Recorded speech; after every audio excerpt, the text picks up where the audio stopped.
ओम श्री गणेशाय नमः। विघ्नहर्ता भगवान गणेश की कृपा आप सभी पर सदा बनी रहे। इससे पहले का अध्याय सुनने के लिए, वीडियो को लाइक और कमेंट्स करने के लिए आप सभी का बहुत बहुत आभार। आज सुनिए आगे की कथा। दत्तात्रेय जी बोले, देवताओं, पर ब्रह्म परमेश्वर ही उस असुर को मारने में समर्थ हैं। वे ही प्रभु सब प्राणियों के दुखों को दूर करने में समर्थ हैं। तुम उनके वक्रतुंड स्वरूप का ध्यान करते हुए एकाक्षरी मंत्र गंग मंत्र के जप अनुष्ठान करो। वे भगवान तुम्हें अवश्य ही इस घोर संकट से छुड़ा देंगे। देवताओं ने भगवान दत्तात्रेय से वक्रतुंड की उपासना और उनके गंग मंत्र के जपानुष्ठान की विधि सीखी और फिर उनके द्वारा उपदिष्ट विधान से अनुष्ठान करने लगे। उनकी कठिन आराधना से भगवान वक्रतुंड ने संतुष्ट होकर दर्शन दिए। उनके अद्वितीय तेज के कारण सभी के नेत्र मुदे जा रहे थे। तभी भगवान वक्रतुंड ने कहा, देवगणों, मैं प्रसन्न हूँ, जो अभीष्ट हो वह वर मांगो। तब देवताओं ने उनके चरणों में प्रणाम करते हुए हाथ जोड़कर निवेदन किया कि प्रभु, हम सब मत्सरासुर के भय से चारों ओर मारे मारे फिर रहे हैं। उससे निस्तार का कोई उपाय ही नहीं सूझता। कृपा कर हमें इस संकट से मुक्त कीजिए प्रभु। वक्रतुंड भगवान बोले कि देवताओं, आप चिंता को त्याग दो, मैं मत्सरासुर का समस्त गर्व खंडित कर दूंगा। ऐसा कहकर उन्होंने अपने गणों का स्मरण किया, जिससे असंख्य गण वहां प्रकट हो गए। उस समस्त सेना को और देवताओं को साथ लेकर वे प्रभु मत्सरासुर की राजधानी पर जा पहुंचे। असुरों ने दौड़कर मत्सरासुर को सूचित किया कि राजन, असंख्य वीरों ने आकर आपकी राजधानी को घेर लिया है और वे शीघ्र ही नगर में प्रवेश करना चाहते हैं। इसका शीघ्र ही प्रतिकार कीजिए, नहीं तो बाद में स्थिति पर नियंत्रण करना असंभव होगा। मत्सरासुर ने सेनापति को बुलाकर आदेश दिया कि शत्रुओं को मार डालो। उनका जो अधीश्वर है उसे बंदी बनाकर मेरे सामने उपस्थित करो और या फिर उसका भी वध कर दो। सेनापति ने जो आज्ञा कहकर सिर झुकाया और विशाल असुर वाहिनी के साथ नगर के बाहर आकर वक्रतुंड के गणों को ललकारता हुआ बोला, मूर्खों, प्राणों का भय नहीं लगता तुम्हें, जो यहाँ मरने के लिए चले आए हो? जिन महाराज मत्सरासुर की सेना के भय से ब्रह्मा, विष्णु और शिव भी अपने असंख्य सेवकों के सहित भागे भागे फिरते हैं, तो तुम्हारी क्या गणना है? इसलिए तुरंत ही अपने अपने प्राण लेकर भाग जाओ। तभी समस्त गणों ने एक साथ मिलकर वक्रतुंड का जय घोष किया और दैत्य सेना पर प्रहार करने लगे। भयंकर युद्ध छिड़ गया। फिर असुर सेना हारने लगी। बहुत से दैत्य रथी, महारथी, गजारूढ़, अश्वारूढ़ प्रमुख वीर मारे गए। ये देखकर दैत्य सेना भागने लगी। सेनापति के बहुत कहने पर रण क्षेत्र में कोई दैत्यवीर नहीं टिक सका। यह संवाद जैसे ही त्रैलोक्य विजेता मत्सरासुर के पास पहुंचा कि वह आग बबूला हो उठा। उसने कहा, शत्रुओं का ये साहस, मेरे ही नगर में आकर मेरी ही सेना को परास्त कर दे। वीरों, अब विलंब का काम नहीं, जैसे भी हो शत्रु को नष्ट करना अब हमारा प्रथम कर्तव्य है। चाहे हमारे प्राण चले जाएं, किंतु शत्रु को आगे नहीं बढ़ने देंगे, उसे भगाकर ही छोड़ेंगे। अमात्यों ने हाथ जोड़कर निवेदन किया, प्रभु, हमारे वीरों ने शत्रु सेना में एक भयंकर रूप वाला योद्धा देखा है। वह अपनी समस्त सेना का संचालन कर रहा है। वह तो बड़ा दुराधर्ष वीर है, जिधर बढ़ जाता है उधर ही सब कुछ शून्य हो जाता है। इसलिए राजन, हमारे विचार में तो उससे संधि कर लेनी चाहिए, क्योंकि बुद्धिमानी इसी में है कि अवसर देखकर कार्य किया जाए। उनकी बात सुनकर दैत्यराज लाल पीला पड़ गया और क्रोध से आंखें निकालकर बोला, कायर पुरुषों, तुम मुझे शत्रु के सामने झुकने का परामर्श दे रहे हो? इससे तो युद्ध में मर मिटना ही अच्छा है। फिर उसने प्रधान सेनाध्यक्ष को आदेश दिया, शत्रु का सामना करने के लिए विशाल सेना लेकर आगे बढ़ो। मैं भी तैयार होकर आ रहा हूँ। ये घोषणा कर दो कि रणभूमि में मैदान छोड़कर कोई भी ना हटे, नहीं तो उसे मृत्यु दंड दिया जाएगा। प्रधान सेनाध्यक्ष ने समस्त सेनाओं को तैयार होने का आदेश दिया और राजा की आज्ञा भी सुना दी। मत्सरासुर स्वयं उस असंख्य दल के साथ राजधानी से बाहर निकला। उसके सुंदर प्रिय और विषय प्रिय नामक 2 पुत्र भी साथ थे। जिन्होंने सुनियोजित ढंग से भगवान वक्रतुंड के गणों पर भीषण आक्रमण कर दिया था। गणों और असुरों के मध्य इतना भयानक युद्ध हुआ कि दोनों पक्षों को भारी नुकसान उठाना पड़ा, किंतु विजय या पराजय किसी की भी नहीं हुई। इस प्रकार युद्ध चलते चलते 5 दिन बीत गए। इसी बीच भवानीपति को मत्सरासुर के पुत्रों ने प्रहार द्वारा मूर्छित कर दिया। फिर भी भगवान वक्रतुंड के 2 गण आगे बढ़े और उन असुरों से भिड़ गए। उनके प्रहार से वे दोनों असुर मारे गए। अपने पुत्रों को मरा हुआ देखकर मत्सरासुर व्याकुल हो उठा और युद्ध स्थल छोड़कर चला गया। राजभवन में भी उसके कारण शोक व्याप्त हो गया। तब अमात्यों ने उसे समझाते हुए कहा कि राजन, शोक करने से तो कुछ होगा नहीं। आपके मरे हुए पुत्र शोक से लौट नहीं सकते। अब तो शोक का एक ही उपाय है, शत्रुओं से बदला लेना। मत्सरासुर फिर से रणभूमि में जा पहुंचा। उसने वक्रतुंड का सामना करते हुए कहा, मूर्ख, यहां मरने के लिए क्यों आ गया? क्या तू मेरी शक्ति नहीं जानता? वक्रतुंड ने हंसते हुए उत्तर दिया, दुष्ट राक्षस, मैं यहां मरने के लिए नहीं, तुझे मारने के लिए आया हूं। तेरी शक्ति से मैं भली प्रकार परिचित हूं।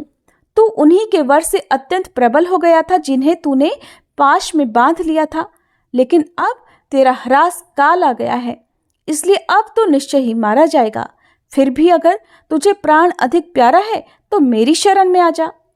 मत्सरासुर ने देखा कि वस्तुतः भगवान वक्रतुंड अत्यंत प्रबल है, जिनका सामना करने से मरण होना संभव है, तो वह उनके प्रस्ताव पर विचार करने लगा और अमात्यों से परामर्श किया कि अब ऐसी स्थिति में क्या करना चाहिए। अमात्यों ने उसे समझाया कि महाराज, वक्रतुंड ने आपको शरण देने का प्रस्ताव कर अपनी उदारता का परिचय दिया है, इसलिए प्रभु उनकी शरण लेना ही अधिक कल्याणकारी होगा। असुर का भी यही विचार था, इसलिए वह शीघ्र ही वक्रतुंड की शरण में जाकर उनकी स्तुति करने लगा। प्रभु, मैं आपके पराक्रम से पहले अनजान था। अब मुझे ज्ञात हो गया है कि आप कोई साधारण देवता नहीं, वरन सर्वसमर्थ परात्पर ब्रह्म हैं। हे नाथ, मुझ अज्ञानी के अपराध को क्षमा करके अपनी शरण में स्थान दीजिए, साथ ही अपनी सुदृढ़ भक्ति भी प्रदान कीजिए।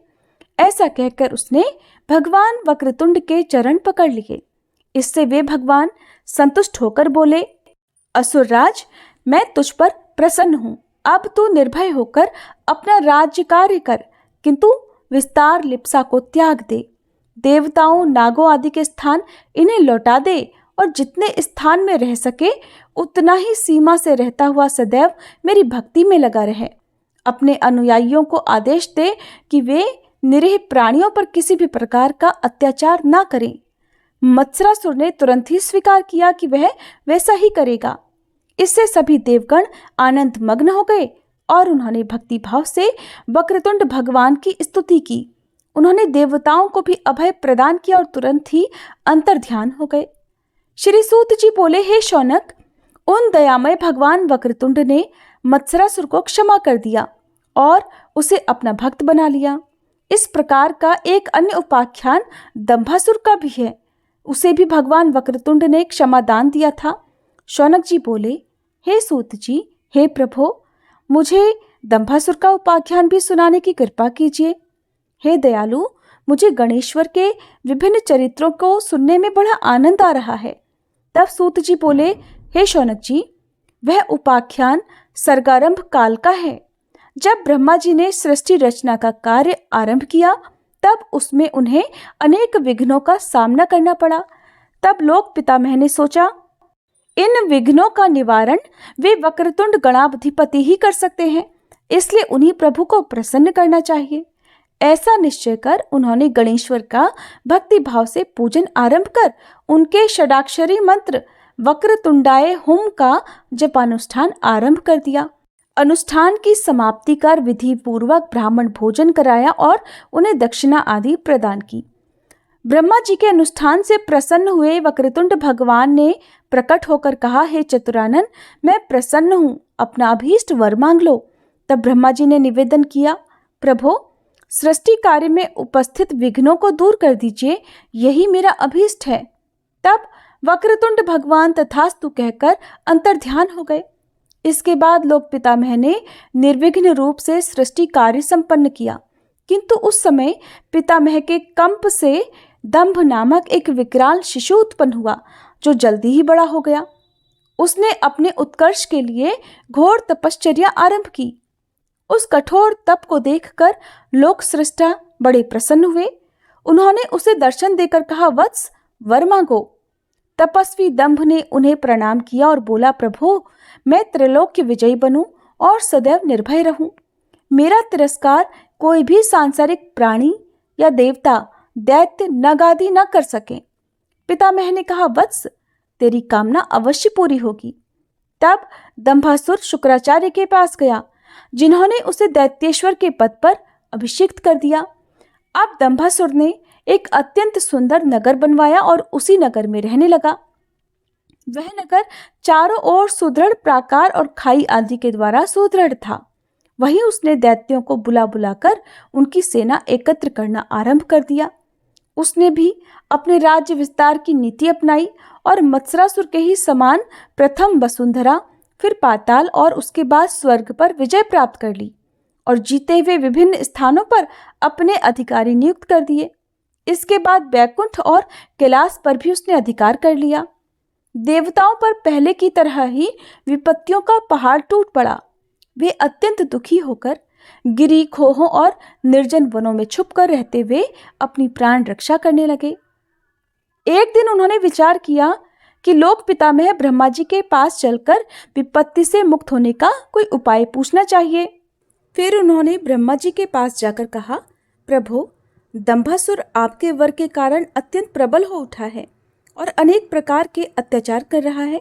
उससे आप हमारी रक्षा कीजिए। ब्रह्मा जी बोले, देवताओं, इस संकट से छुटकारा पाने के लिए हमें भगवान वक्रतुंड की उपासना करनी चाहिए। आपके साथ मैं भी उनके एकाक्षरी मंत्र का जप आरंभ कर रहा हूँ। ऐसा कहकर देवताओं के साथ लोक पितामह ने भगवान वक्रतुंड का पूजन कर उनके मंत्र का जप किया। अनुष्ठान पूरा होने पर वक्रतुंड भगवान ने प्रकट होकर कहा, चतुरानन, मैं प्रसन्न हूँ, आप अपना अभीष्ट वर मांग लीजिए। ब्रह्मा जी बोले, हे प्रभु, आप समस्त दुख दारिद्रों को दूर करने में समर्थ हैं। दुष्ट दंभासुर हमें अत्यंत पीड़ित कर रहा है, इसलिए हमें उसके भय से मुक्त कर दीजिए। वरदेव वक्रतुंड ने अभय प्रदान किया, कमलासन, मैं दंभासुर की पराजय कर दूंगा। समस्त देव समाज भय को त्याग कर निश्चिंत हो जाएं। देवराज के द्वारा दंभासुर को संदेश भेज दो कि या तो वह मेरी शरण में आ जाए, अन्यथा मैं उसका विनाश कर दूंगा।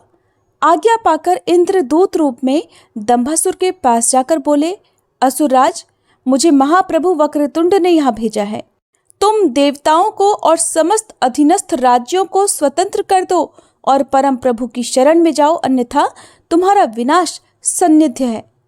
दंभासुर क्रोध करके कहने लगा, अपने प्रभु से कह दो कि उसका और उसके साथियों का अहंकार नष्ट करने में मैं पूरी तरह समर्थ हूँ। यदि प्राण रक्षा चाहते हो तो मेरी शरण में आ जाओ। इंद्र ने लौटकर भगवान वक्रतुंड की सेवा में उपस्थित होकर दंभासुर की दंभोक्ति से उन्हें अवगत कराया, जिसे सुनकर उन्होंने गणों का स्मरण किया और देवताओं को भी सुसज्जित होकर आगे बढ़ने का आदेश दिया। उधर दंभासुर दैत्य गुरु शुक्राचार्य के पास पहुंचा और उन्हें प्रणाम कर बोला, प्रभु, वक्रतुंड के दूत रूप से इंद्र ने आकर कहा है कि या तो वक्रतुंड की शरण में आओ, अन्यथा वे तुम्हारा संहार कर देंगे। तो वक्रतुंड कौन है? क्या स्थिति है उसकी? क्या उसमें इतनी शक्ति है कि वह हमारा सामना कर सके? शुक्राचार्य बोले, राजन, भगवान वक्रतुंड अमित महिमामय और अभूतपूर्व पराक्रमी है। वे गणाध्यक्ष साक्षात परात्पर परब्रह्म के ही अवतार हैं। यदि तुम दंभ का त्याग करके उनकी शरण में जाओगे तो निश्चय ही तुम्हारा कल्याण होगा। फिर तुम्हें किसी प्रकार का भय रह ही नहीं सकता।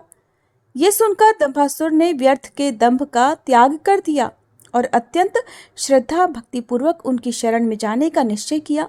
उसका विचार जानकर अनेक दैत्यों ने विरोध प्रकट किया, किंतु दंभासुर ने उनकी बात नहीं मानी और वह तुरंत ही उनकी शरण में जा पहुंचा। दैत्यराज को अपने चरणों में पड़ा देखकर वक्रतुंड भगवान ने उसे अभय और अपनी भक्ति प्रदान की और क्षमादान देकर दंभासुर ने सब राजाओं के राज्य लौटा दिए तथा कैलाश, वैकुंठ और स्वर्ग आदि देव धामों को भी स्वतंत्र कर दिया। अब उसका शासन धर्म और न्याय नीति से संपन्न हो गया था। श्री सूत जी बोले, हे शौनक जी, अब भगवान गणेश्वर का एक दंतावतार का उपाख्यान तुम्हें सुनाता हूँ, ध्यानपूर्वक सुनो। एक दंतावतारो वै देहिनाम ब्रह्मधारकः मदासुरस्य हंता सा आखो वाहनगः स्मृतः। एक दंत संज्ञक अवतार देही ब्रह्म को धारण करने वाला और मदासुर का संहारक है। हे शौनक, उनका वाहन मूषक कहा जाता है। एक बार महर्षि च्यवन के प्रमाद से मद नामक असुर की उत्पत्ति हो गई। उस असुर ने अपने जन्मदाता महर्षि के चरणों में प्रणाम कर पूछा, प्रभु, मैं कहाँ रहूं, क्या करूं? तब महर्षि बोले, वत्स, तू पाताल लोक में शुक्राचार्य के पास जा। वे दैत्य गुरु तेरी संपूर्ण व्यवस्था करेंगे। उनसे कहना कि मुझे महर्षि च्यवन ने आपकी सेवा में भेजा है। मदासुर पाताल में पहुंचकर शुक्राचार्य की सेवा में उपस्थित हुआ और प्रणाम कर बोला, प्रभु, मैं आपके भाई महर्षि च्यवन का पुत्र हूँ, इस कारण आपके भी पुत्र के समान हूँ। उन्होंने मेरा नाम मदासुर रखा है और आपका शिष्य बनने के लिए मुझे भेजा है। हे नाथ, मैं समस्त ब्रह्मांड के राज्य की कामना करता हूँ, आप मेरा यह अभीष्ट प्राप्त कराने का कष्ट कीजिए। शुक्राचार्य बोले, वत्स, मैं तुम्हारा अभीष्ट पूर्ण कराऊंगा। तुम इस एकाक्षरी शक्ति मंत्र ह्रीं का अनुष्ठान करो। ऐसा कहकर उन्होंने अनुष्ठान की विधि बताई और मदासुर उन्हें प्रणाम करके घोर अरण्य में तप करने के लिए चला गया। मदासुर ने वहाँ शक्ति का ध्यान और जप करते हुए घोर तपस्या की और हजारों वर्षों पर्यंत निराहार और निर्जल रहा। इससे उसका शरीर अस्थियों का अवशेष मात्र और वल्मीक से ढक गया, यहाँ तक कि उसके शरीर के चारों ओर वृक्ष और लताएं उत्पन्न हो गईं। अंत में सिंहवाहिनी भगवती ने प्रसन्न होकर उसे दर्शन दिया और वह माता के दर्शन करते ही प्रसन्न होता हुआ विह्वल हृदय से उनके चरण कमलों में गिर पड़ा। इसके बाद उसने भाव विभोर होकर माता की स्तुति की कि हे जगत जननी, आप ही संसार की उत्पत्ति, स्थिति और प्रलय करने वाली हैं। आप सर्वसमर्था को भक्तों के लिए कुछ भी अदेय नहीं है। माते, आपके दर्शन करके मैं धन्य हो गया हूँ। आप मुझ पर कृपा कीजिए। भगवती ने वर प्रदान किया कि वत्स, तू ब्रह्मांड का स्थिर और निष्कंटक राज्य प्राप्त करेगा। तुझे कभी रोग नहीं सताएगा और समय समय पर तेरी इच्छाएं पूर्ण होती रहेंगी। ऐसा वर देकर देवी अंतर्ध्यान हो गई।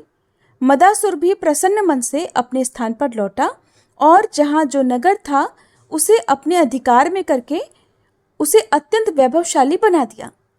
फिर उसने प्रमदासुर की अत्यंत सुंदरी लालसा नाम की कन्या से विवाह किया। उसकी वीरता और वैभव की बात चारों ओर फैलने लगी। दूर दूर के बड़े बड़े पराक्रमी असुर उससे मित्रता करने लगे। बहुत से दैत्य तो वहां आकर ही बस गए। फिर मदासुर दैत्य गुरु शुक्राचार्य को प्रार्थना पूर्वक वहां ले गया और उन्हें अपना राज पुरोहित बनाकर रखा। शुक्राचार्य ने उसका दैत्यराज के पद पर अभिषेक कर दिया। इसके बाद जो कुछ भी हुआ उसका वृतांत आप सभी अगले अध्याय में जरूर सुनिएगा। उम्मीद है आज की ये कथा आपको पसंद आई होगी।